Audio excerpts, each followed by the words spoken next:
ہمارا اپنے رب کے ساتھ کیسا تعلق ہے؟ اور تعلق سٹرونگ دعا سے ہوتا ہے. جب آپ اپنے رب سے بات کرتے ہیں، جب آپ اپنے رب سے جیسے کہتے ہیں نا، یعقوب علیہ السلام نے کہا انما اشکو بثی وحزنی الی اللہ، جو میرے اوپر پریشانیاں ہیں، مصیبتیں ہیں، میرا بچہ مجھے نہیں مل رہا، میں اس کی شکوہ شکایت صرف اپنے رب سے کرتا ہوں.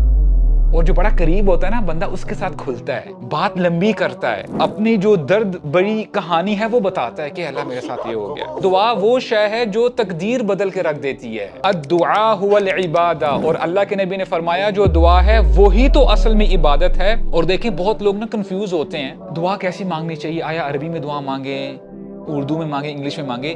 دعا وہ ہوتی ہے جو آپ کے دل سے نکلتی ہے. اور جو اللہ والے ہوتے ہیں وہ اللہ تعالیٰ سے نا بڑی بات کرتے ہیں اپنی دعاؤں میں. ہو سکتا ہے کہ ایک چیز چاہیے ہو، لیکن وہ اپنی بات کو بڑا پرولونگ کر رہے ہوتے ہیں. وہ چاہتے ہیں کہ ہم اللہ تعالیٰ سے بات کریں. ایسا نہیں ہوتا کہ the person you love، آپ اس کے ساتھ زیادہ ٹائم گزارنا چاہتے ہو، زیادہ باتیں کرنا چاہتے ہو. وقت ختم ہو جاتا ہے لیکن باتیں ختم نہیں ہوتی. تو ابھی جو بھی ہمارے حالات ہیں، how many times آپ نے واقعی اللہ تعالیٰ سے بات کی ہے، اللہ تعالیٰ سے دعا کی ہے؟ کب آپ نے اپنی سچویشن کا اظہار کیا ہے؟ It's about time we talk to Allah سبحانہ و تعالیٰ. ہم اللہ تعالیٰ سے بات کریں.